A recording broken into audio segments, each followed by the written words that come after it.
We take a single episode of a science fiction TV series and overanalyze it to within an inch of its life. This is the Fusion Patrol Podcast. Welcome to the discussion. Hello and welcome to another episode of Fusion Patrol. I'm Eugene. And I'm Ben. And tonight we are looking at the, here it is, highly debatable, classic 1970s TV series, Fantastic Journey, and the much-anticipated episode, Funhouse. Anticipated by who? One of our listeners. Oh, and are you kidding me? No. One of our listeners, and I apologize for not knowing which one it was, posted a comment. This is, I realize it's going to be like 3 months before you guys get to Funhouse. Which, he's right, actually. Even though we're recording it now, it'll be a while before we get to it. 5 or 6 weeks before it goes live. So yeah, but I kind of wonder, did the listener, was the anticipation all about how much fun this episode would be? How much? That's what it is. How much? Well, yeah. How much fun? I mean, how much fun was it for the listener, or how much pain was it for us?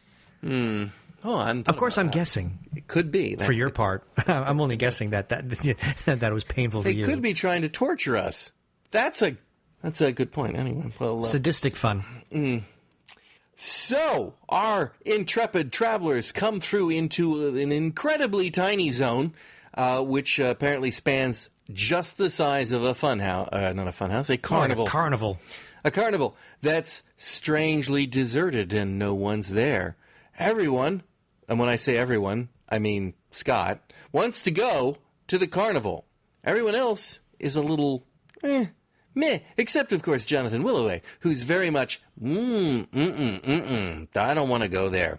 Meanwhile, 3 mysterious figures are watching our travelers, and they decide that Willoway is the right choice. Meanwhile, the woman is really, really, really entranced with how beautiful Leanna is.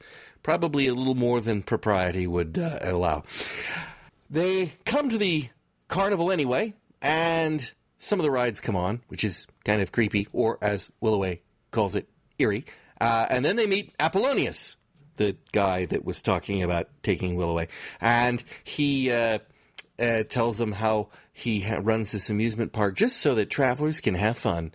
And why don't you try the Funhouse? Because that's going to be a lot of fun. And in the Funhouse, well, they go through a funhouse, and there are the bones and the spinny tunnels and all the things that you'd expect in a funhouse, and the man Apollonius taking over Willoway's body, possessing him and crushing his brain, or I don't know what he did to him. And then we find out that the problem is that Apollonius is very, very ugly, or just in desperate need of a razor, as is his female assistant, who wants to capture Liana and take over her body. And then our amazing man from the 23rd century, Varian, manages to hug the bad guy out of Willoway, who goes back to waiting for the next batch of travelers. The end. Yeah. Do you even have to ask the question?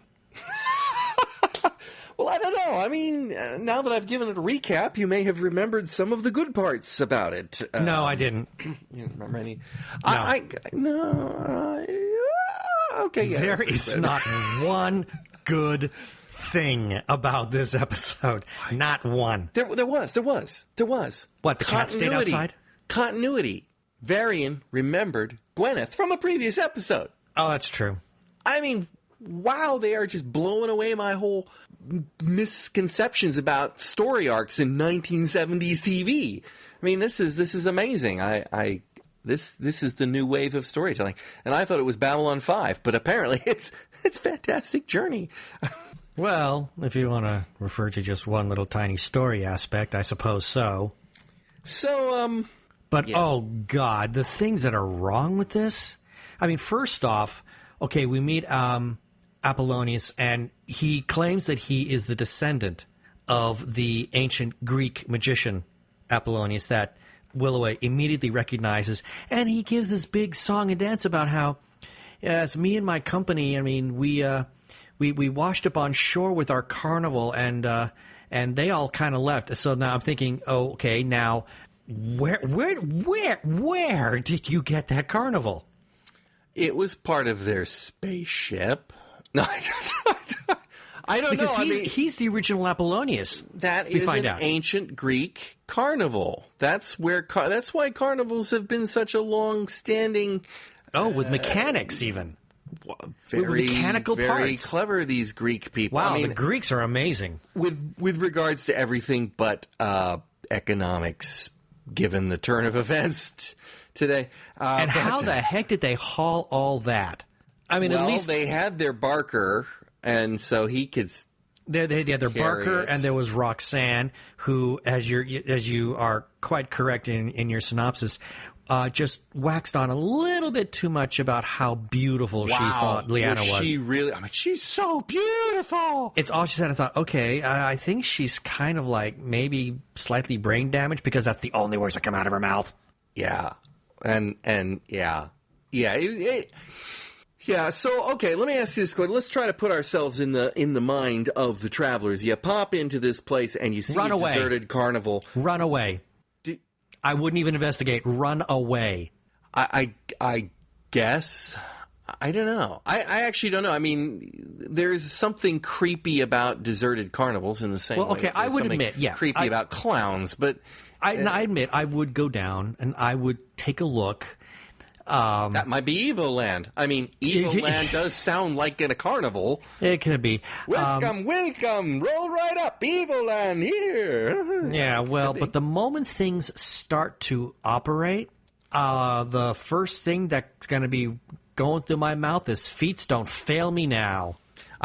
My thought was, I really did. I was wondering if, Scott was going to go, let's go on one of the rides. And I'm thinking, I wonder what the maintenance schedule is on those things. I mean, I have this thing about fairs and carnivals, and they put them together, and then, and they take them apart and place them somewhere. Are the people who put these things together actually really conscientious in their safety protocols when they're putting this stuff together? Here's an abandoned amusement park that could have been sitting there for 100 years, for all we know, because... it's time has no meaning. Time has little or no meaning there. I mean, that thing's probably falling apart. But way to make it ominous with the music. I mean, happy music. How do you make that creepy? And yet they do. Yeah, that's true. I'm sorry. Even though I had seen this episode before, to be honest, I actually remembered very little of it.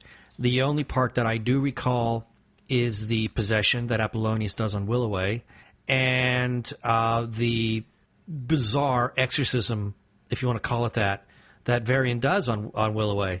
And that's all I recall of this. I don't remember anything of the carnival, so for me, that was kind of fresh to watch. And as I'm taking a look at it, I kept thinking, this is the creepiest thing I've ever seen. I'd be right there with Willoway on this one. I'd be like, I mean, you just don't have a carnival, an abandoned carnival. I mean, okay, I might just for investigation purposes, but if things start operating, then I kind of get no. I would be making a very hasty retreat. Yep, not Evoland. Let's go. Precisely. I mean, well, leave it to Scott to want to investigate it. But golly, it's a carnival. People on my time go to these for fun. Really? I suppose 1977 was a simpler time.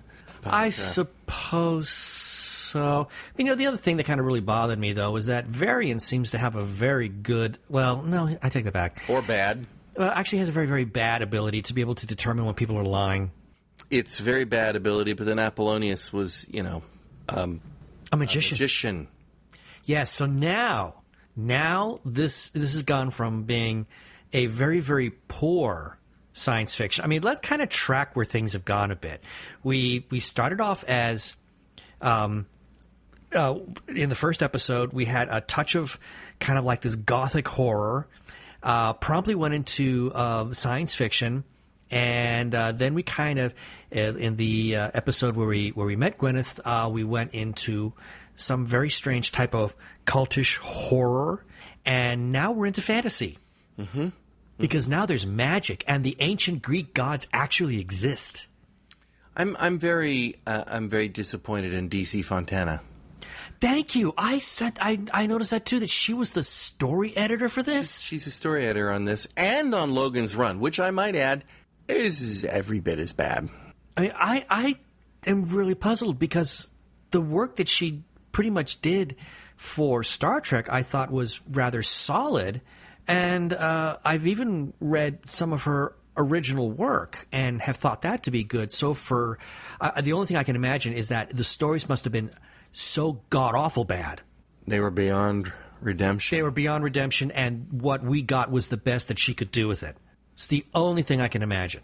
Okay, let's leave Dorothy alone for now.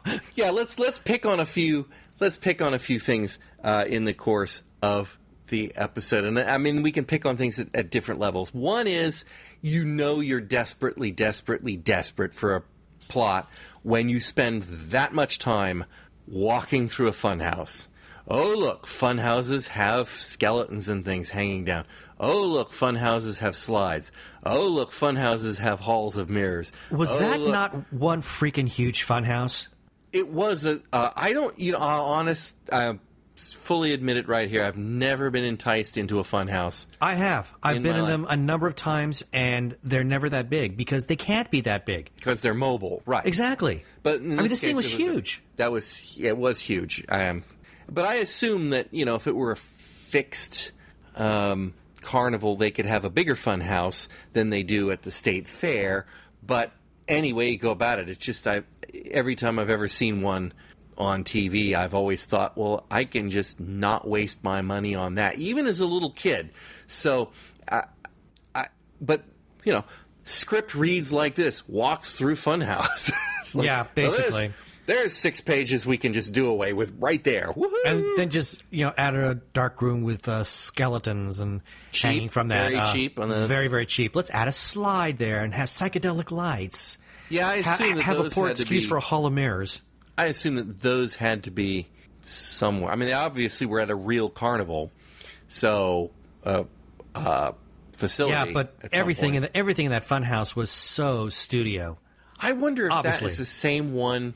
There's like one that they went to in Get Smart, so in the late '60s, and of course that was filmed in Los Angeles, and a couple of other shows that I've seen in the '60s where they went to an amusement park. I'm not aware of anything that looks like that in Los Angeles now. Nothing like that. I'm not aware of any. I'm guessing it's gone, or perhaps it was even deserted at the point when they went for this shoot, or that could just be a weekday and nobody was there. But it's kind of like the Busch Gardens from that earlier one. It's long gone. Los Angeles has destroyed it and reclaimed it. Possible. Anyway, yeah. So complete waste of time.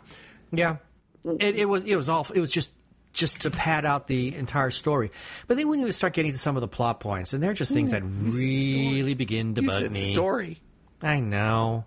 I couldn't think of a better word for it. that steaming pile of cow. Never mind. Well, I didn't want to have us put an explicit tag on this thing, so I had to use the best politest word that I could think of. But one of the things that really kind of continued to irk me was the whole motivation behind what Apollonius was doing for both himself and for Roxanne. And that is, Apollonius claims that he was cursed. I'm sorry, hey, you're in a carnival. Why not just, take the mask off and you start a sideshow and call yourself Apollonius the dog-faced boy? But the part that really bothered me, I'm just saying that as a bad joke. The part that really bothered me, though, is they wanted to take over bodies because they were so ugly. And I'm like, hey, you've got a mask. Shave. That's the other one.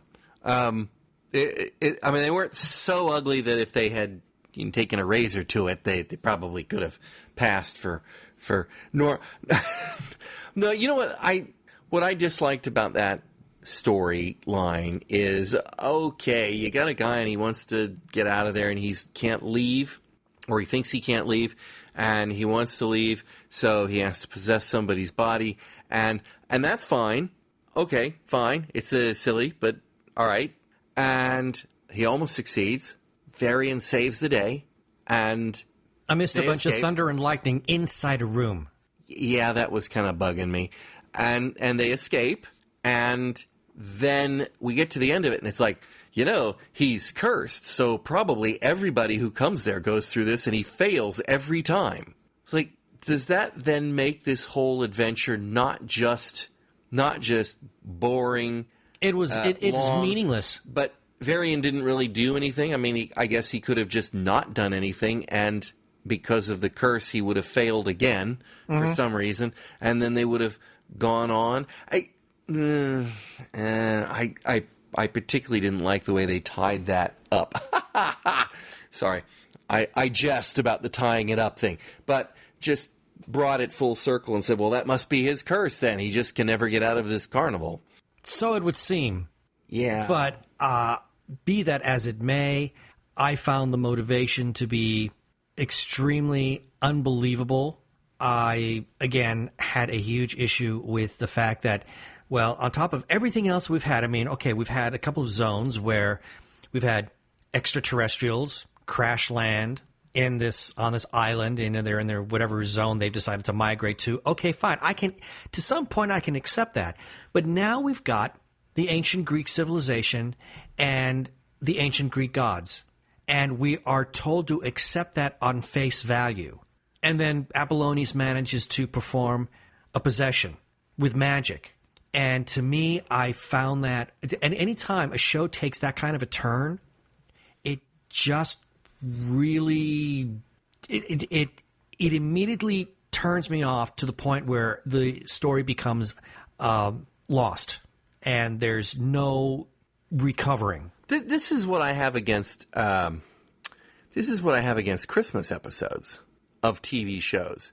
You can have, I don't want to say serious, but let's just say an ordinary drama or a comedy or whatever it happens to be, and it's set in the real world where you drop a hammer, it falls, and people live and die, and things don't magically fly, and people don't have psychic powers, and then boom, you hit the Christmas episode, and suddenly magic is real, people. Christmas miracles happen, and things happen that couldn't possibly happen in the real world.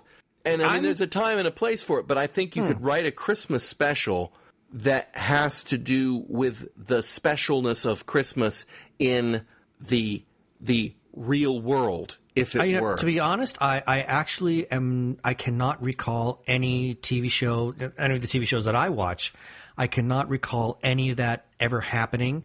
I mean, anytime I have seen a show that does have any kind of what you want to call Christmas magic, it's very self-contained, so that the entire universe is built on that. So you automatically go in accepting the fact that some kind of magic exists. But any kind of show that's grounded in the real world, and then all of a sudden magic suddenly appears out of nowhere, no, to be honest, I don't think I've actually. I'm pretty sure programs like Friends and whatnot, where some Christmas miracle happens, somebody meets Santa, you think they got knocked on the head, and so they wake up and it's like, oh, I realized Santa was real, but then something happens right as you leave the episode to show, wait a minute, Santa was real. Yeah, the only one that I remember was, and the only reason I know about it is because I saw a story on it. I didn't actually see the show, thank God, but it was an I Love Lucy from way back when, where Santa somehow magically appears. And like I said, I only know about that because I read about it. In terms of present day shows, or even ones that are within the last 10 to 20 years, I honestly cannot remember any where probably that happened. 20 to 30 years now. I can't remember any where that ever happened. I mean, at least with something like Star Trek, I mean, when they came to, doing their Halloween Cat's Paw episode, at least they found a way to, explain away the magic and show that it was actually tech. And I applaud that. And they've done that with Humon's Adonai. Apollo was actually an alien. So that's great. This show took no effort at all. No, this show has definitely gone to the, okay, we've just thrown any semblance of reality out the door. I mean, this is really right up there with Man from Atlantis. in terms of fantasy now. It's gone from sci-fi to fantasy. I think it's gone beyond. I agree. Actually, I do agree. It is Greek worse. gods in there, and now you it's pretty way much beyond. reach the point you go, okay, well, we've just gone beyond. I could buy that maybe an alien race landed on the planet. Okay, there could be life out there. That's not a specific, no. It might be stupidly done. But but it's still grounded in some kind of science. Admittedly, the Romeo and Juliet one, you totally can't buy that one. We'd forgotten that one. I'd forgotten that one. That one. You've forgotten that one? I had forgotten that one. I will never forget that one. That's totally fantasy one. So okay, it's bad, but we've just got a show here that's thrown all some pretext of reality aside. Now, I'm gonna take a detour here, and it might be a spoiler to somebody, or even this show. But I have been watching Logan's Run, which is available on iTunes for download. No kidding. Yeah, for purchase. Yeah, the series. Far out. I had no idea. And it includes the 3 unaired episodes at the end of the series that did not air. And I don't remember whether it's the first or the second of the unaired episodes, which I just watched the other day. And Logan, Jessica, and Rem pull up to this haunted house. It's just simply that. It's just simply, literally that. There are 3 spirits who are cursed to stay in this house forever until they can possess the body of a woman to reincarnate their 4th dead member. And they're cursed there by the devil himself. And even Rem is like, I believe from the legends, these are ghosts. And when you walk away, that's what they were. God, I'm disappointed. And, of course, that's another DC Fontana. In fact, it's the same crew that did Fantastic Journey, basically just went right on to Logan's Run. Yeah, when it was canceled. I figured as much. But, up to that point, I'm not saying that the science fiction was good. But at least it was science somewhat fiction. present. And then you pull into this haunted house, and it's like, whoop, ghosts. And I hate that. So if we ever get to that particular episode of, which I think is called, imaginatively enough, Night Terrors. Whoa, there's an original name. Wow. I think I may have already tipped my hand that I'm very disappointed. Gee, I can't imagine why. In much the same way, I'm very disappointed with this one. But I'm going to come back to a point that you made earlier, that why couldn't Apollonius take his mask off and be Apollonius the dog-faced boy? And the reason he couldn't do that is because whenever his mask is off, there's that horrid music playing all the time, and nobody could hear what he was saying. So even if he was at started his own little sideshow, that will be the soundtrack. So I think to that would speak. just be constantly going on. Yeah. That was. It was particularly annoying. Yes. Along with pretty much everything else in this episode. There was one thing that was not. There was one thing, I do remember one thing. I have something in my notes here, sort of. And that was when Scott and Varian and Fred got back together, and they said, all right, we've got to get back out of here and go this way through the funhouse. And they get to a certain point, and Fred says, I'm not going that way. Let's split up. I'm going up through the air vent. Oh, yeah, that's smart. That was actually smart until it collapsed on him. But, I mean, in other words, don't play their game. Don't play their game in the funhouse. Go a different way. He was actually being reasonably clever, and it did lead him to where he needed to be. It's just, unfortunately, he's apparently too heavy and collapsed and fell through the roof. But I appreciated the fact that he didn't go, let's split up and you go left, I'll go right. He said, let's beat the game and go a different way. And I thought, well, that's one of the few clever things we've done so far. Obviously it was moot because the whole thing's a curse and they would have saved him anyway, and the whole thing's spoiling. And then he comes crashing into where Leanna is, and then he's trying to break her loose, and then you've got Apollonia /Willoway slowly walking up behind Fred with a chair. And I love how Leanna says nothing. Nothing at all. Not even it's Willoway. I mean, obviously, just because he's holding a chair like he's going to smash Fred over the head with it. But even she could have said, hey, what you doing with that chair, big boy? Nothing. Absolutely nothing. I would pay good money to hear Leanna call somebody big boy. Yeah, it would have been fun, yeah. The other thing that really, in terms of just character development in this episode, is the inconsistency regarding Apollonius. We hear Apollonius speak in a very almost classical manner when we first meet him. Now he possesses Willoway, and he talks in a drawn-out speech pattern like this. I thought that was weird, too. Why?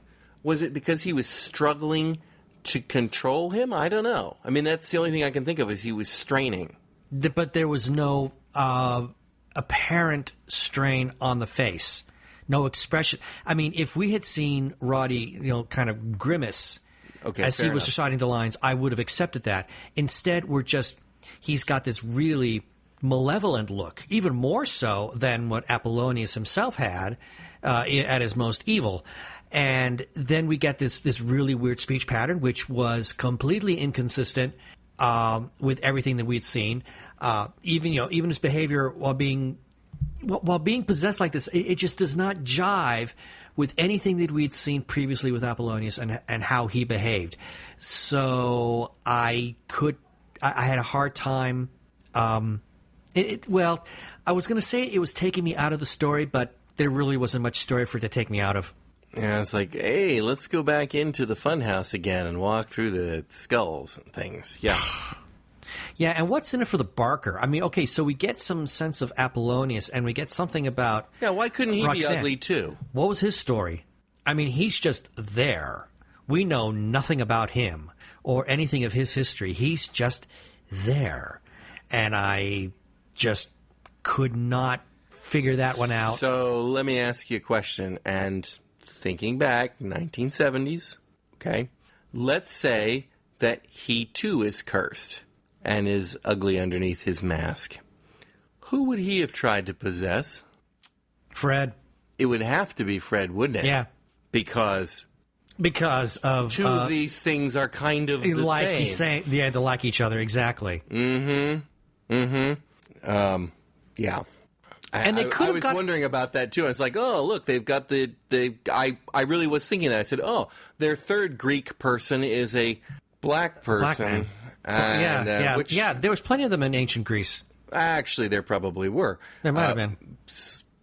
Perhaps not in the highest of positions, but that's true. I mean, whenever Greece did any of its conquering, it's very possible that they did go to a place Africa, that had. It's not that far from Africa. And no, it's not. So it's very possible they did bring back some slaves. So I'm not gonna put that one beyond, but it's just like, okay, well, it's very convenient that we happen to have a black person on our team too. Obviously, we have a girl, and they have a girl, and then we have a black guy, and we have a black guy, and we have Apollonius, and we have the smart guy, and of course we have to have at least one person who's going to save the day, Varian, and then we have to have Scott because he can do neither. They could not possess a little boy, nor could they have him save the day. So, well, Scott's already gone through his possession when they were in Atlantium.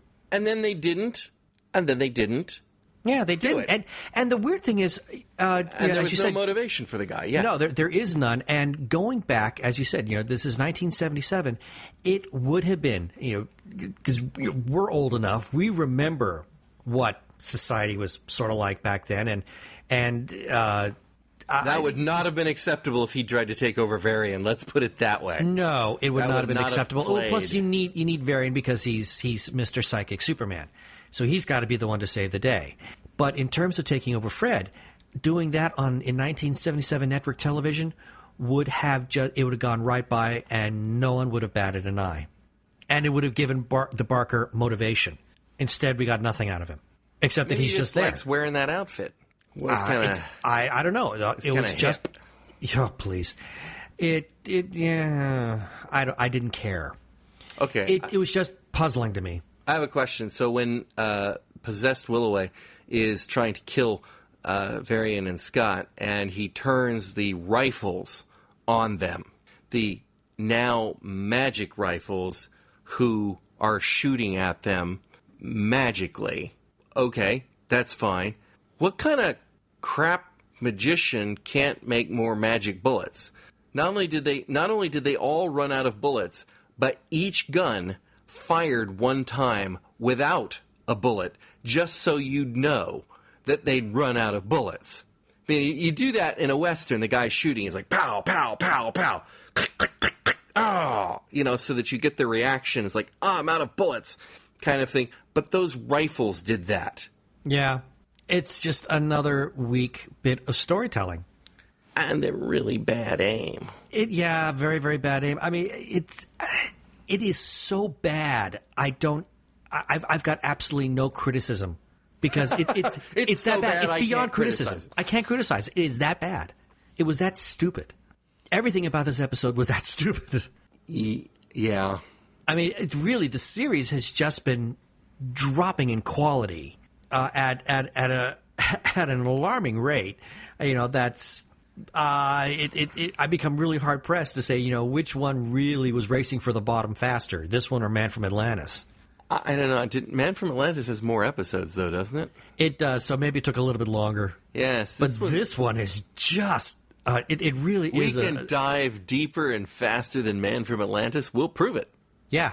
At least this show has Liana in it, which as long as she's there, it can only go down so far. Anyhow, so this zone was pretty darn small. Yeah, because once they got to the other side of the... Although,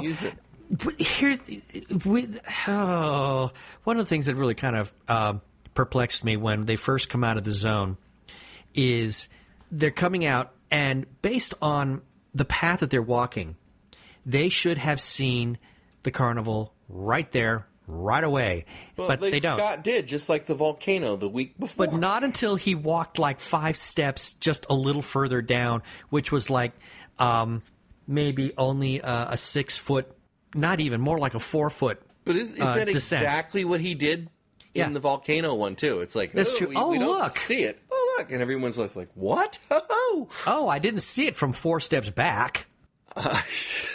And it's so they just got to go down the hill, cross the land, and actually, if I'm not mistaken, you think it's the same place? Well, I believe they backtracked. It looks like it because it appears that when they left the zone, it does look very similar. It looks like exactly where they came out of.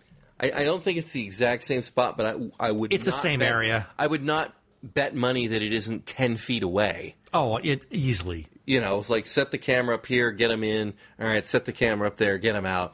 And no one's going to know the difference. I mean, there's no reason that it shouldn't look a lot alike. I mean, it is just 200 yards away across the park. So, I mean, it should be the same geographic-looking stuff. But not necessarily. Not necessarily, but, I mean, it's not beyond the realm of... reality that if you were dropped down in the middle of South Mountain Park here in Phoenix, and you walked 200 yards, it's going to look pretty much the same. I would have to watch the episode again, but I could have sworn. Did you actually just say you were going to watch the episode again? No, I believe me, I won't. Although if I did, did he not promise to? He promised if I to watch did, it would be just to check one thing, and that is to see, can you actually can you see beyond the carnival? And what can you see? I could see smog. It was smoggy. It was kind of misty. I'm just thinking that if there was any kind of mountain or hill or anything, then you should have been able. I'm thinking if the camera was set just right, you should have been able to see it on the other side, because I'm assuming that for the sake of story, they made a straight line through the carnival because it was literally in the middle of the 2 time zone portals. Yeah. So they just make a straight line through it, and then they go through the next portal, and that's it. Which, by the way, how the hell do they see those portals? I assume they just walk until they hit one. I don't know. Wow, what a crapshoot. Yeah, perhaps. Okay, I'm not trying to make an excuse for them, but let's. Yes, you are. Well, is it not reasonable to assume that each zone is actually completely encircled by a portal? I don't think so. Only because of the way when in the first episode, the way the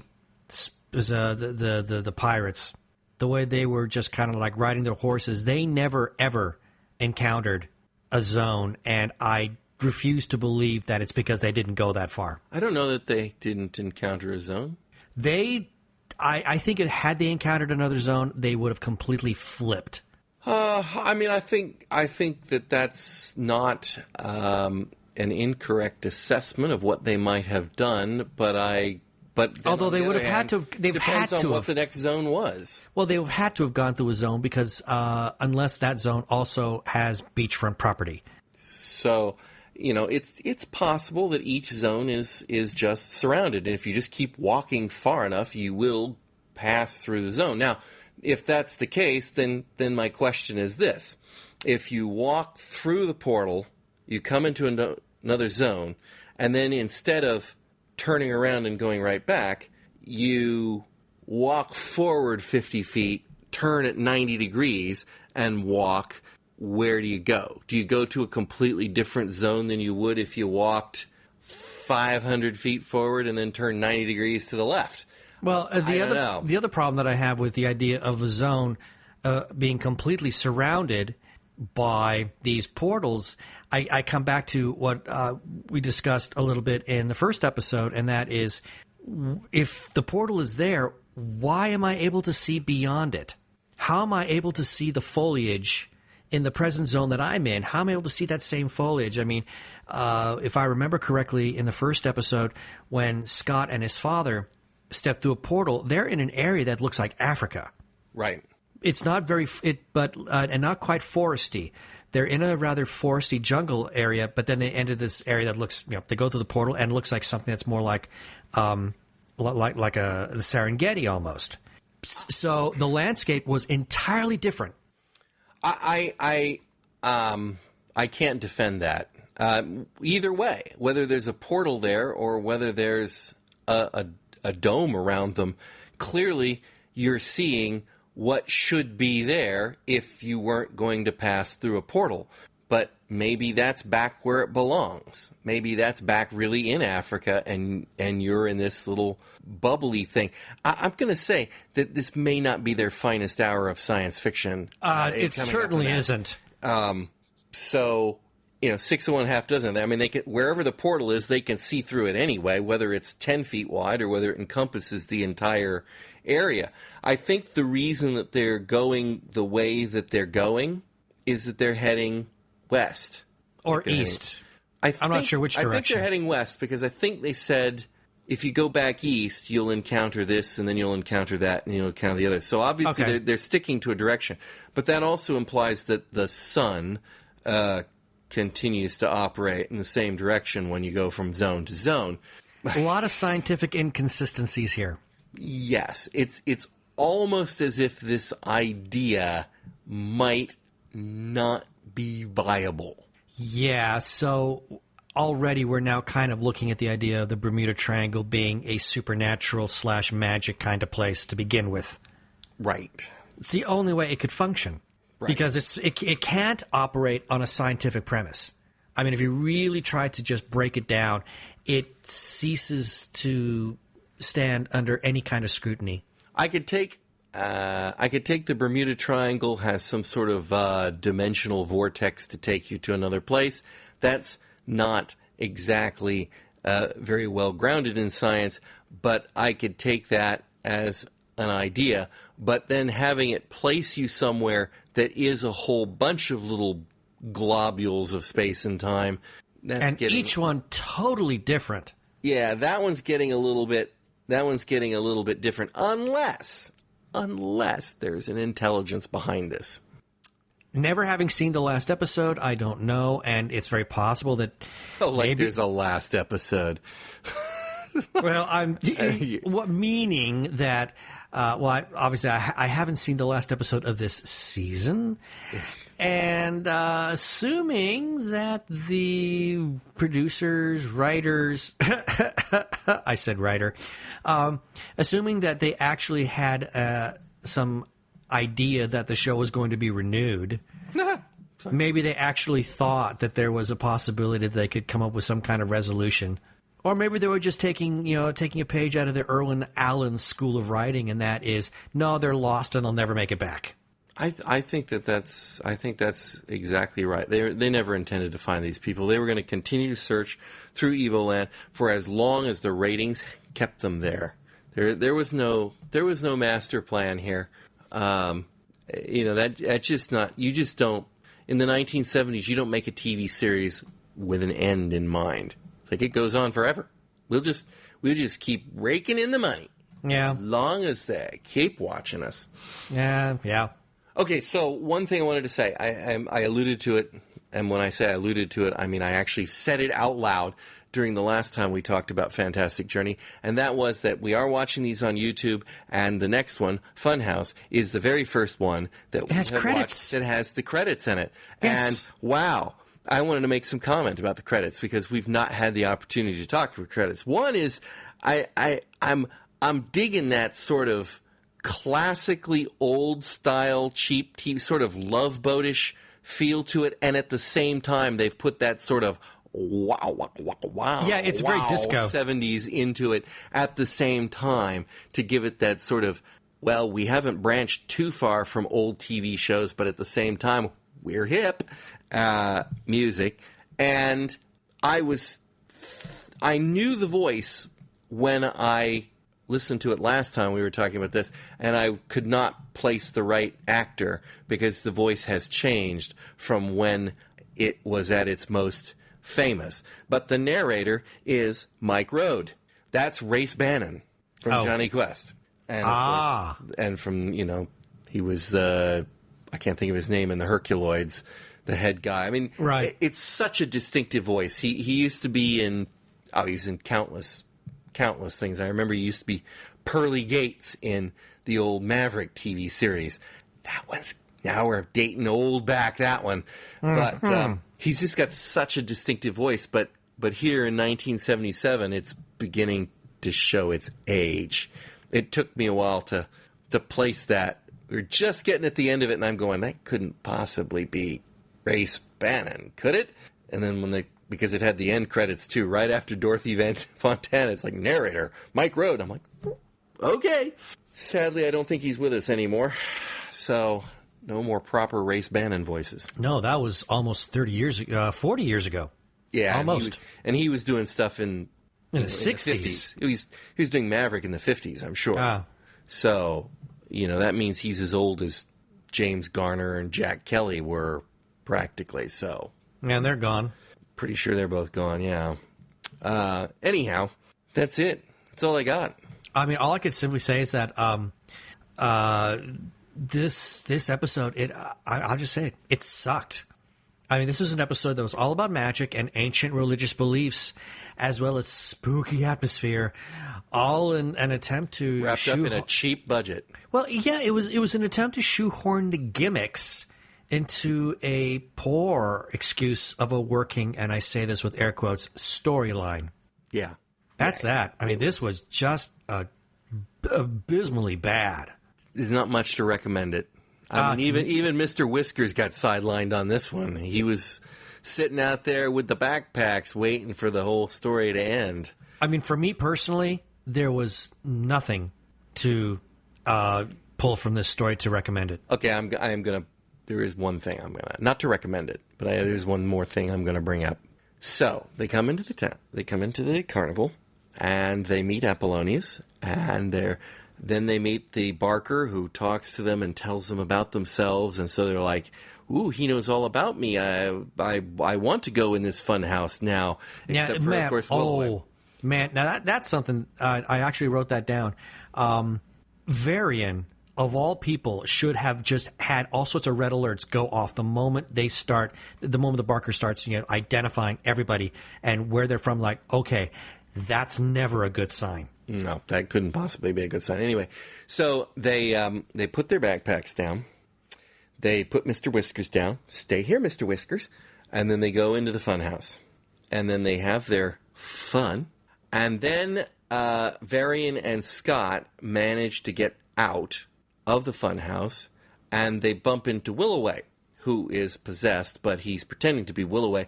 And he says, "Oh, Vari, Scott, great to see you. Listen, the others are already out. They've headed off into the distance. You follow them up, and I'm going to get the secret of Evil Land from Apollonius, and I'll catch up with you. I'll catch up with you shortly." And Varian's like, "What? They went on ahead?" Yeah, they went on. And we have to go. Yeah, you have to go too. Well, why won't he tell us? Well, he just, I don't know, he likes me. He wants to tell me. Right? We get this whole thing. But what if that plan had worked? What if Varian had gone, "Oh, okay. Willoway, I'm going to go." Wouldn't he go pick up his backpack where he would see all of the other backpacks sitting and Mr. Whiskers waiting? Yeah, well, because obviously that's where they were at the end of the episode when they actually came out of the Funhouse. And in fact, they came out the same stinking door of the Funhouse, and Mr. Whiskers and the bags are right there. I mean, they're 5 feet away from that door, from the exact same spot that Willoway was trying to convince Varian that everybody else had left. I'm thinking he would have maybe noticed Mr. Whiskers and the bags at that point. But, yeah, okay. Yeah, it was a bad idea. Yeah, he could have at least hid the bags and cooked Mr. Whiskers. Just more bad story execution in a very, very bad story and a very, very bad series. All right, well, Ben, thank you for joining me for this epic adventure in space and time. It was torturous. And I hope our listener who was looking forward to this episode, I hope it was everything you wanted it to be. I certainly hope so. And if you were doing this just to torture us, success.